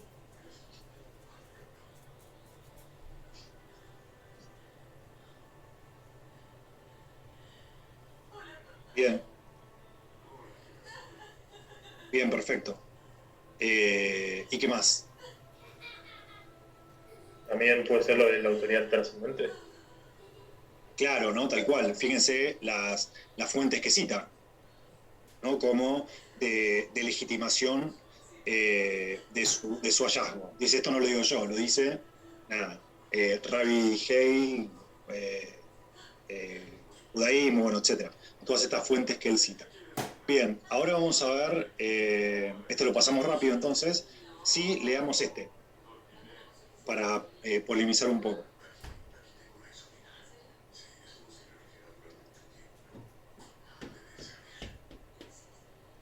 No sé quién ha dicho antes que lo quería leer, lea. Yo ahí lo leo. Las fuerzas morales, José Ingenieros. Los valores morales se transmutan sin cesar en la humanidad. Al par de lo cósmico, lo humano vive un eterno movimiento. La experiencia social es incesante renovación de conceptos, normas y valores. Las fuerzas morales son plásticas como las costumbres y las instituciones. Las fuerzas morales no son virtudes de catálogo, sino moralidad viva. El perfeccionalismo de la ética no consiste en desglosar categorías tradicionales. Nacen, viven y mueren, en función de las sociedades. Difieren en el Rig Veda y en la Shia, puede ser, en el Rig Veda y en la Ilíada. Ilíada, perdón. En la Biblia y en el Corán. Las corrientes en los catecismos usuales poseen el encanto de una abstracta vaguedad que permite acomodarlas a los más opuestos intereses. Son viejas multiseculares, están ya apergaminadas. Estáticas, absolutas, invariables, son frías escorias dejadas por la fervorosa moralidad de las culturas pretéritas, reglas anfibológicas que de tiempo en tiempo resucitan nuevos retóricos de añejas teologías. La concepción dinámica del universo relega a las vitrinas de museo esas momias éticas, inútiles ya para devenir de la moralidad en la historia humana.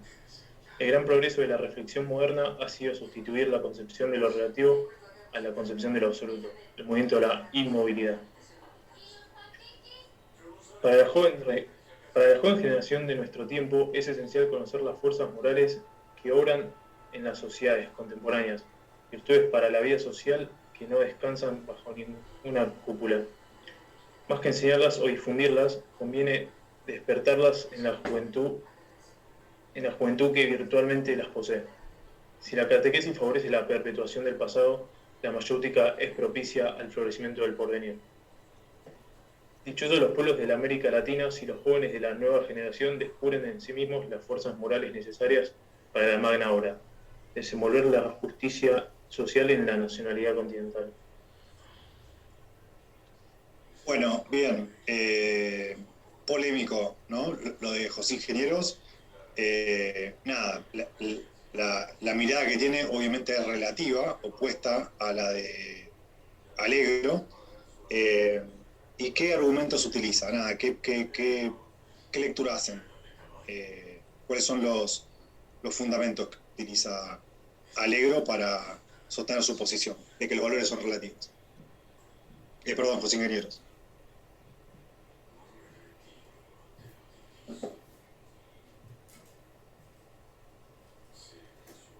Que habla como si la moral fuera algo vivo, como que nace, se desarrolla, crece y muere en cuanto va modificando la sociedad o su comportamiento, como que no es algo constante y queda único, sino como que se va adaptando a medida que la sociedad va cambiando. Y que no es algo por ahí que se tenga que enseñar, sino por ahí es algo que se tenga que inducir como para crearse en los jóvenes, de ese lado. Bien, perfecto. Dice, no se tiene que enseñar, sino que promover o estimular, ¿no? Por eso hace referencia a la mayéutica. ¿Les suena qué es la mayéutica?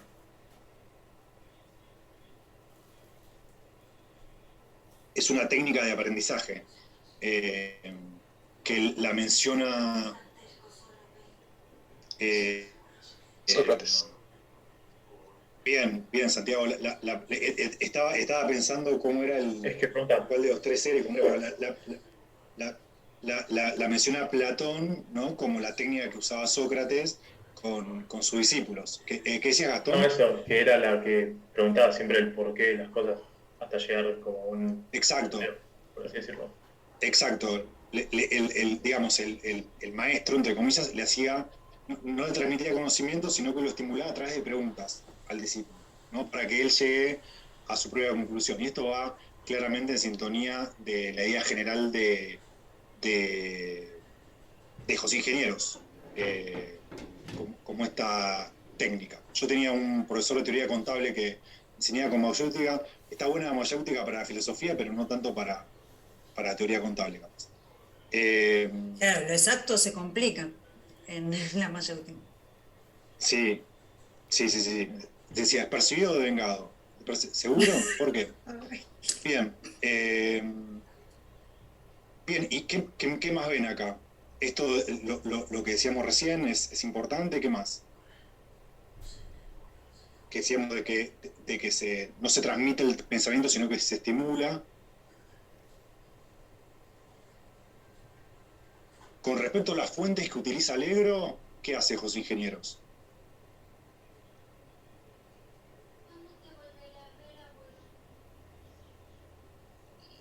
Los desvaloriza.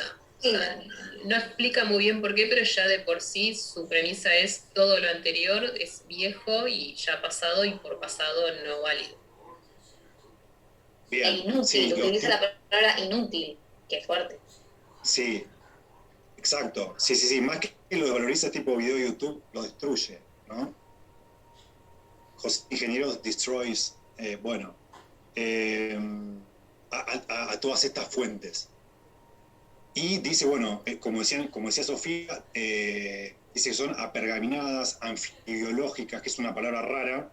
Esto anfibiológico yo la primera vez que leí esto la tuve que buscar, hace referencia a lo anfibio, ¿no? Que no es ni una cosa ni otra, que no es ni agua ni tierra, que es muy vago, ¿no? Que se puede utilizar para justificar cualquier cosa. Y aplicado a esto, dice, son textos tan amplios que, bueno, si bien José Ingenieros eligió esa partecita de cada uno que parecerían coincidir, se podrían utilizar para justificar cualquier cosa. Y dice además que están quedadas en el tiempo, que son estáticas, absolutas, invariables. Bueno, después dice cosas más polémicas, ¿no? Frías, escorias, etc. Para justificar su posición. Y es interesante, les pregunto algo más, ¿ven?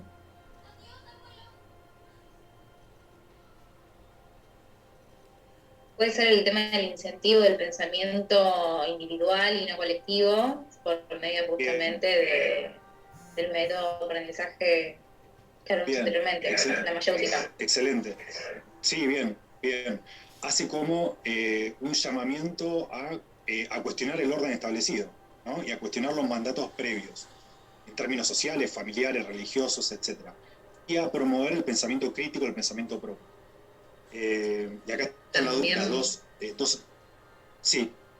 Perdón, también al referirse a añejas teologías y a contraponer la mayéutica con la catequesis, pareciera que está justamente haciendo una apología en contra de la religión, o sea, en contra de los credos, digamos, religiosos. Sí, totalmente. Bien. Quizá, digamos, no contra la religión en sí, pero sí para tomarla como normas morales que deberían regir la sociedad en la actualidad. Eso como mínimo. Bien. Bueno, entonces, alguien de ustedes se preguntaba, bueno, pero no explica por qué dice esto. Y esto es importante contextualizar a ambos autores. Y con esto ya no vamos. Tenemos a uno y a otro, ¿no? Que dicen cosas opuestas sobre el mismo tema, valores relativos, valores absolutos. Lo importante es contextualizarlos. Si los pensamos así, podríamos pensar que se llevarían mal, ¿no? Que pensarían cosas diferentes José Ingenieros y Alegro. Si lo contextualizamos, quizá no tanto.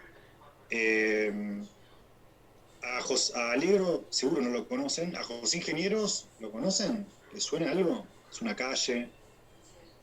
Sí, un colegio también. Escribió El hombre mediocre, quizás les suena ese libro. Una localidad también, ¿no? Bien, sí, es una localidad. Bien. También debe ser un hospital, ¿no? Y otras dependencias públicas. Era un político cuyo mayor trabajo lo hizo en la década del 30, del 40, del Partido Socialista, fue diputado, creo que senador también, en esos años, era médico de la UBA, psiquiatra, y participó, y acá viene lo importante, vinculado a este tema, participó fuertemente como dirigente en la reforma de 1918, la reforma universitaria de 1918. ¿Le suena eso? Sí, la que definió En el año 18 estaba el cogobierno. Sí. Bien. En el 2018 estaba la facultad empapelada con fotos de José Ingenieros, ¿no? Y recordando esto. Decía Elizabeth, fue una revolución universitaria que siguió en Córdoba, revolución literal, tipo los estudiantes tomaron el rectorado por la fuerza, y a partir de allí como conquista, digamos, se cambió la matriz de gestión universitaria. En Córdoba, después en Argentina y después en Latinoamérica, a partir de eso. De un montón de cosas que nosotros damos por sentado. Por ejemplo, el cogobierno que mencionaba Elizabeth, ¿no? El cogobierno entre estudiantes, graduados y docentes, y básicamente todos los derechos que tienen ustedes. El derecho a revisión de examen, el derecho a saber qué te toma, quién te toma, la obligatoriedad de concursos, todo eso nació ahí. Que haya libertad de cátedra, que los conocimientos sean diversos, etc. Todo esto que damos hoy por sentado. Y que nos parece un garrón ir a votar, ¿no? Bueno, todo esto nació ahí.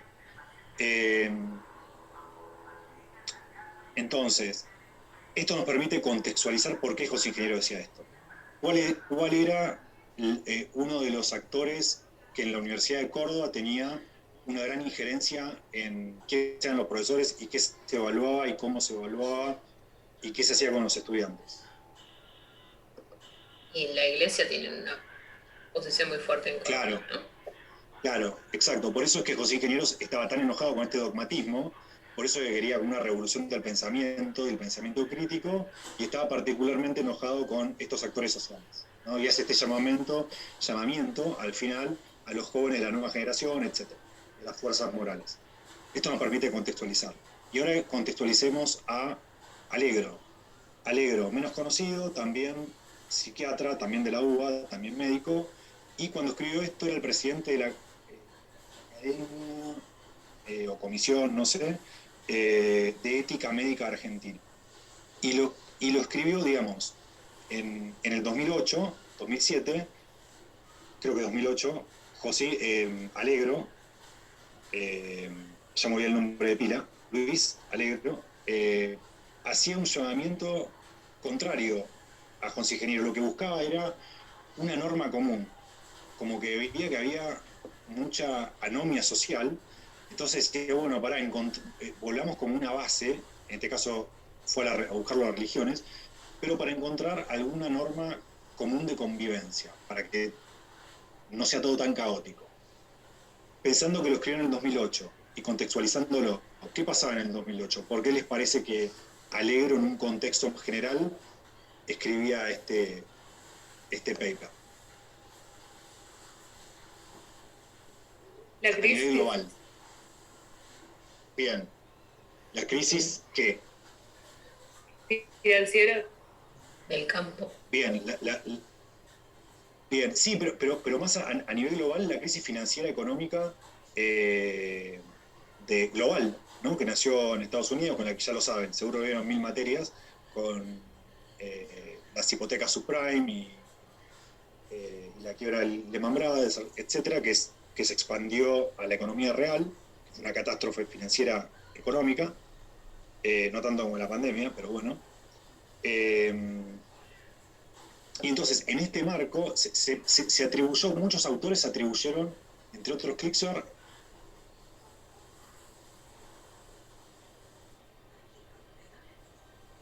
origen de esa crisis a qué? ¿Se acuerdan si lo vieron en otra materia esto? Quizá lo vieron en alguna materia.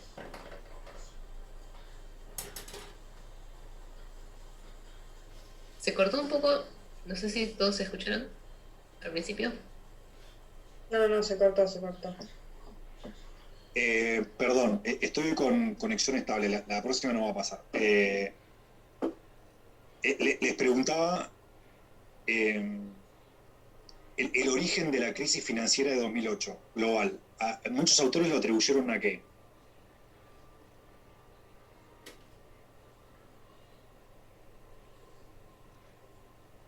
¿A la burbuja te referís? ¿A los préstamos subprime y la crisis de hipotecas? Sí, exacto. Digamos, las decisiones que tomaron esas empresas financieras, que hicieron documentales, etc. ¿A qué se atribuía? ¿A qué se atribuyó posteriormente? La especulación. ¿A la qué? ¿La ¿Corrupción especulación? dijeron? La No, especulación. Bien, exacto, ¿no? Como la especulación financiera extrema basada en un individualismo y una búsqueda del beneficio propio sin considerar el impacto de esas decisiones sobre la sociedad en general, ¿no? Entonces, en ese marco, como esa anomia social, en ese marco es que Luis Allegro busca esas pautas común de convivencia, pensando en cómo las decisiones que tomamos afectan al otro, en un sentido general, a otra edad. Por eso es que, si los contextualizamos, quizá no pensarían tan diferente Allegro y José Ingeniero, por más que su visión acerca de los valores éticos sea opuesta. Y eso es interesante también. Podés tener una visión de los valores éticos relativa y tener una determinada misión del mundo y tener una visión absoluta y que no sea tan distinta, ¿no? Simplemente que vos creés que estos valores son válidos, que nunca cambian, y otra persona puede creer que esos mismos valores son virtuosos, pero aceptar que hay otros esquemas de valores igualmente válidos. Esta sería la diferencia central.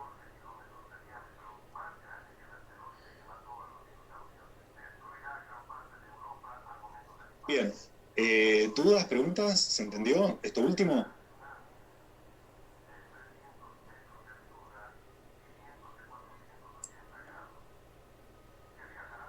Bueno, perfecto. Me están escuchando bien ahora, ¿no? Sí. Sí. Sí, se entendió. Bueno, genial. Bueno, chicos, miren, media hora antes. Nos vemos el jueves, como les dije, en principio presencial, no tengo el aula, pero ustedes la tienen, seguramente les llegó, yo no me acuerdo. Nos vemos en el aula que esté indicada ahí. Salvo que yo ya tengo presente esto de que ustedes no tienen problema, más bien festejaron en hacerlo virtual, así que si llega a surgir esto de tener que hacerlo virtual porque yo no puedo viajar, les aviso hasta el jueves a la mañana. Si el jueves a las 9 no le dije nada de la mañana, es porque nos vemos en la facultad. Si no, les aviso antes. Y recuerden, clave, métanse todos, por favor, porque ya no vamos a mandar mails por campus. Métanse todos. ¿Están todos en el Classroom? ¿Hay alguien que no esté en el Classroom?